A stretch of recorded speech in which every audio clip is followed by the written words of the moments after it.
Hola, bienvenidos. Me presento para los que no me conozcáis. Soy Alberto, un libro con barba, el libro de Cyberdark, el Barbas. Y hoy, más que hablaros de haceros una reseña de un libro, ¿vale? Que hacía tiempo que os tenía abandonados con reseñas, voy a hablar de un autor, ¿de acuerdo? Del cual tenemos publicado en España dos novelas cortas y una novela. Novela que en su edición española incluye otro relato corto, con lo cual tendríamos de él realmente tres novelas cortas y una novela. Estamos hablando de P. de Jelly Clark, al que tendréis ahora mismo por aquí. Y las novelas de las que os voy a hablar son, también la tendréis aquí, Rings Out, publicado por Obscura Editorial, La maldición del tranvía 015 y El Señor de los Dijin, ambas publicadas por Duerme Vela. De hecho, dentro del Señor de los Dijin tendréis una novela corta a modo de introducción que se llama Muerte de un Dijin en el Cairo y que sería teóricamente la primera novela corta ambientada en este universo, cairota, ¿vale? Con lo cual, digamos que el orden correcto de lectura, no el de publicación, sería Muerte de un Dijin en el Cairo, La maldición del tranvía 015 y El Señor de los Dijin. ¿Por qué quiero hablar de este autor? Porque es un autor que me ha gustado muchísimo, ¿de acuerdo? Yo lo conocí porque la gente de Obscura me envió una muestra de la novela cuando lo publicaron, me pareció verdaderamente brutal, ahora os comentaré por qué. Y cuando Duerme Vela publicó la primera novela corta, la del tranvía, me llamó la atención, pero tenía mucha pila y tengo que reconocer que la dejé un poquito ahí apartada. Pero ya cuando salió la siguiente novela dije, venga, tate, pues esta es la mía, vamos a aprovechar y ya nos leemos todo, que además es novela corta y así sé si la ambientación me gusta más o menos y tiro para adelante. Y me ha gustado porque he descubierto un autor que dentro de mundos como los nuestros, ¿vale? Bueno, no dejan de ser ambos mundos como los nuestros. En el caso de Rings Out tenemos una América profunda después de la Primera Guerra Mundial, aunque con ligeros cambios, ¿vale? Como descubriréis cuando los que hayáis leído la novela, y centrada en el Ku Klux Klan, no tanto en el Ku Klux Klan que conocemos ahora, ¿vale? O que tenemos nosotros grabado en la mente, que nos recuerda más a Art de Mississippi, o pudimos verlo también en El color púrpura, si mal no recuerdo, creo que también ahí aparecían, sino un Ku Klux Klan más de las primeras generaciones, las que surgieron a raíz sobre todo de, creo, no me acuerdo cómo se llamaba la película, ahora luego seguramente lo pondrá por aquí, El nacimiento de una nación, ¿vale? No hace falta que lo pongas bien. El nacimiento de una nación, ¿vale? Ya que digamos que a raíz de la proyección del nacimiento de una nación, digamos que se produce como una especie de hechizo grupal que hace que se abra una puerta a otra dimensión por la cual acceden unos demonios que se vendrían a identificar con el Ku Klux Klan y vendrían, digamos, a alimentarse del odio racial que tiene el Ku Klux Klan. Y a partir de ahí, digamos, la novela se va volviendo poquito a poquito bastante Lovecraftiana, con toques de, aparte de terror, de fantasía, ya que nos introduce también a la mitología africana que migró con los esclavos, ¿vale? Que se trasladaron, bueno, que robaron en África y los trasladaron a América del Norte. Pero lo que voy a decir es eso, por ejemplo, ahí tenemos una América que es igual que la nuestra, pero tiene ese pequeño puntito de disrupción. Y en el caso de la serie Cairota, ¿vale? Voy a llamarla así, aunque creo que seguramente no me saldrá en algún momento la palabra, tenemos un mundo que es el nuestro, o es como el nuestro, ¿vale? Pero en el cual ha habido de nuevo otro punto de inflexión, y es que esta novela transcurre justo antes de la Primera Guerra Mundial, ¿vale? O sea, con lo cual no sé si en las siguientes novelas o en otras obras que tenga P. de Clark se moverán otras coordenadas temporales, pero es cierto que me llama mucho la atención que se mueva mucho en esas temporadas, en esa cronología, ¿vale? La historia de Cairota vendría a transcurrir, pues no me acuerdo ahora mismo la fecha, pero más o menos la Primera Guerra Mundial empieza en 1914, pues estaremos hablando de un periodo que se movería entre el 12 y el 14. Y la de Rings Out se mueve justo después, ¿de acuerdo? Se mueve además de una de las protagonistas, ¿vale? Porque además es otra cosa de las que ahora os comentaré, ha participado en las batallas de trincheras que hubo en Francia, una vez que los americanos ya participaron de manera activa, ¿vale? Dentro de el primer gran conflicto armado en Europa del siglo XX. Bueno, lo que iba a decir que aquí en este caso, en el punto de la saga Cairota, lo que tenemos es que en un momento dado del pasado, no muy lejano a esa Primera Guerra Mundial, no sé si se llega a mencionar, no lo recuerdo, vale, la estoy diciendo de memoria, la ley hace un par de meses. Se abre un portal a otro mundo. Bueno, hay alguien que abre un portal a otro mundo, ¿de acuerdo? Y por él entran los Dijin. Los Dijin, para quien no lo sepa, son unas figuras mitológicas de la cultura árabe que vendrían a ser como una mezcla, bueno, lo que nosotros en la cultura occidental hemos transformado en genios, aunque allí no son tan genios, ¿vale? O sea, son capaces, tienen grandes poderes, son capaces de hacer grandes cosas, pero los hemos occidentalizado y transforman la sociedad del Cairo, de tal forma que tenemos un Cairo muy cercano a lo que nosotros conocemos, pero más avanzado tecnológicamente con respecto al resto del mundo, gracias a todos los avances tecnológicos basados en la magia que han creado los Dijin. De ahí tenéis, por ejemplo, el tranvía 015, no es un tranvía normal, es un tranvía que va por raíles movido por un motor mágico.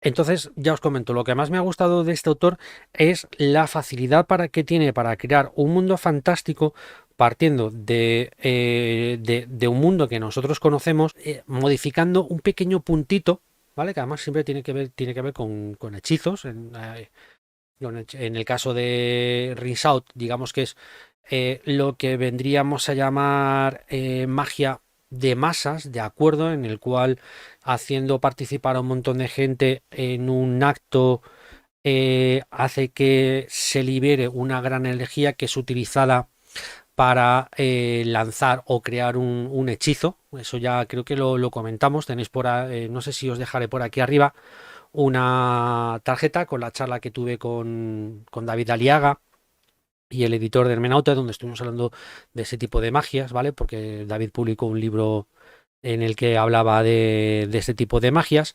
Y lo más interesante es que aparte de hacer un pequeño cambio que es muy significativo, lo hace de manera tan hilada, tan suave y tan natural que no hace falta que te esté constantemente replanteando ni explicándote este nuevo mundo que él te está creando. Porque es muy fácil que tú te lo llegues a imaginar. Sobre todo, por ejemplo, en la segunda, en la saga Cairota, con el tema de la tecnología. ¿Vale? Nosotros ya sí tenemos esa tecnología en muchos casos. No está basada en magia, pero es tecnología. Pero ya conociendo esa tecnología, digamos que nos es más fácil aceptar ese cambio y verlo. Es como sería un steampunk mágico, por así decirlo. Me parece verdaderamente brutal porque además son mundos muy sencillos, pero con una gran base y que incluso se permite el lujo de ampliarlo, bien sea en el caso de Rinse Out, hablándonos de las vivencias de una de las protagonistas en el extranjero, bien sea en el caso de la saga Cairota, con la participación de personajes, en este caso europeos, ¿vale? Con lo cual vemos las diferencias que hay entre ese Egipto avanzado tecnológicamente con magia con el resto del mundo y lo que está haciendo el resto del mundo, que en algunos casos incluso hace para que estos países europeos estén confluyendo a una guerra también basada en este tipo de fenómenos mágicos, con lo cual ya de ahí todavía riza más el rizo. Lo he comentado antes, y otra cosa que también me ha gustado muchísimo,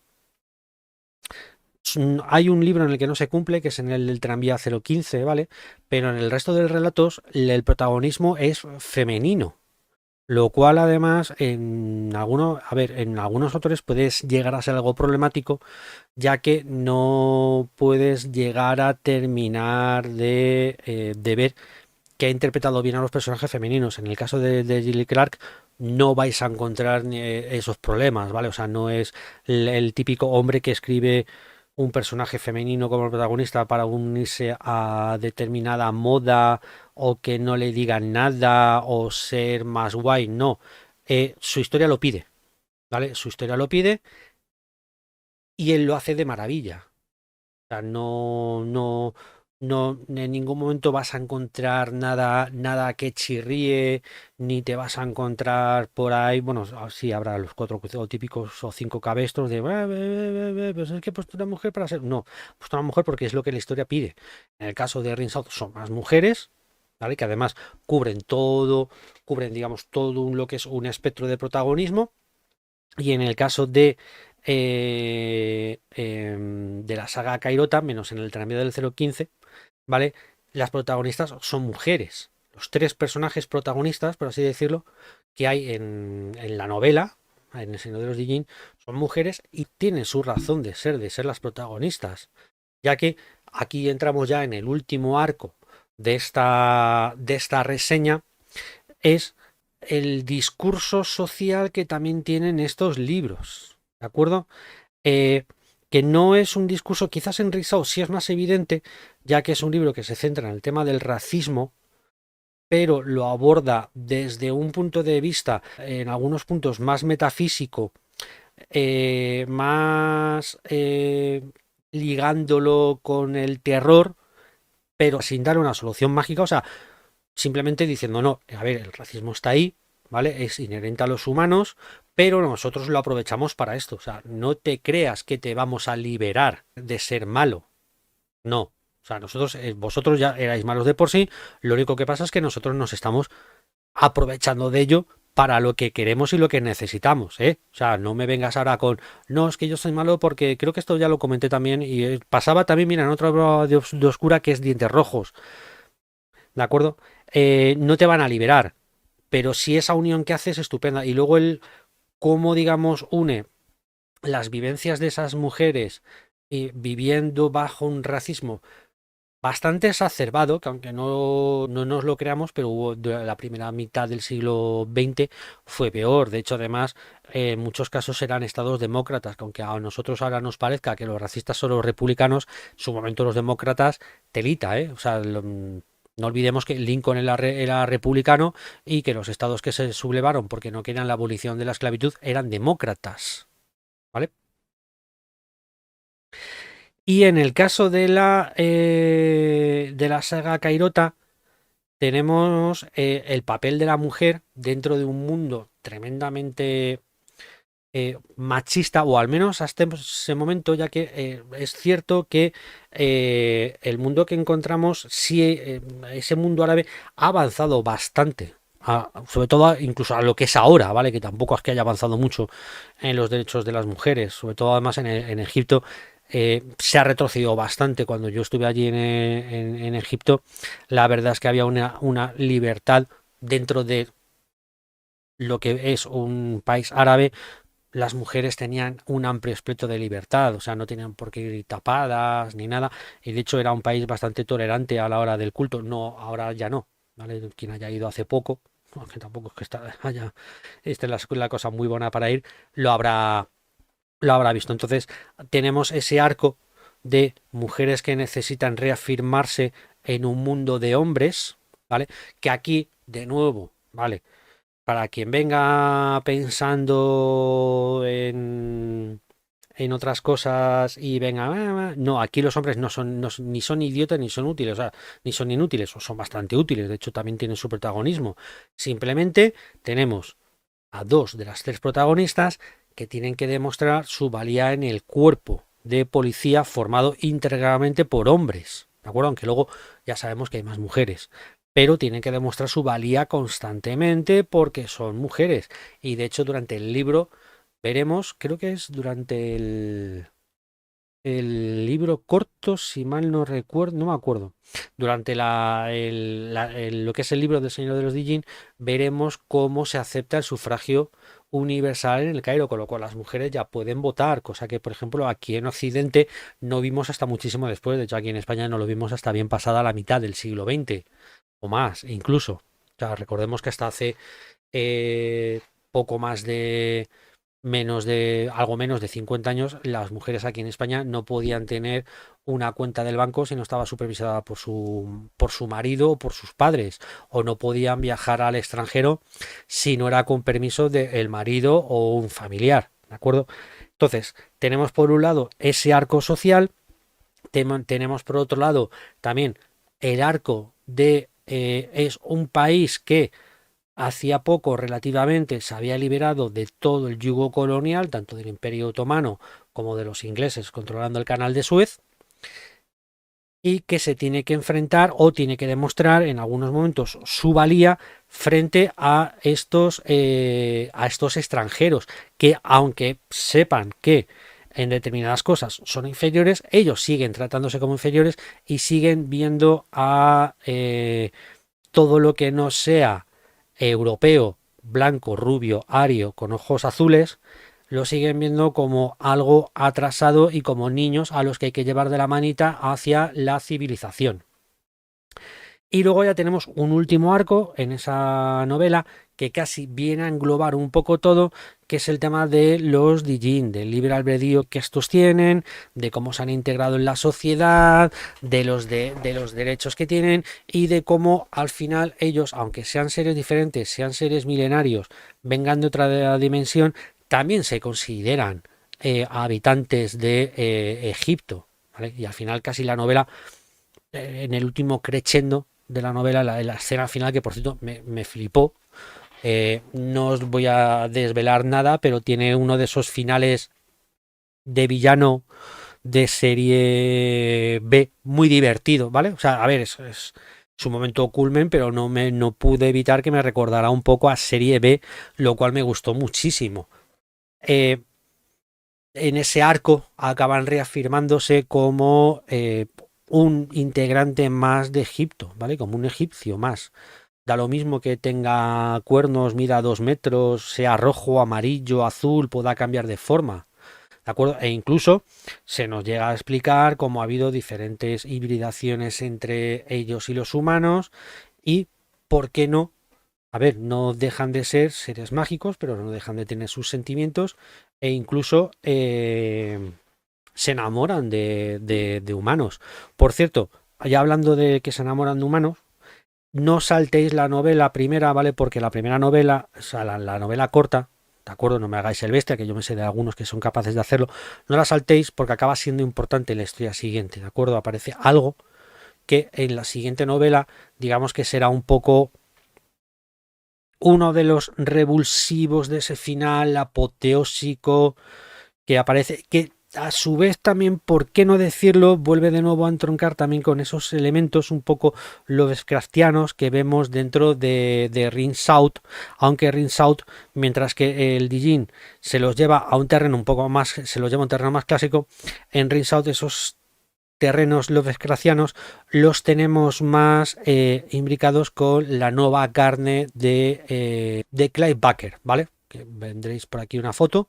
El que lo lea más o menos o sepa lo que es la nueva carne de Clive Barker, pues más o menos lo entenderá.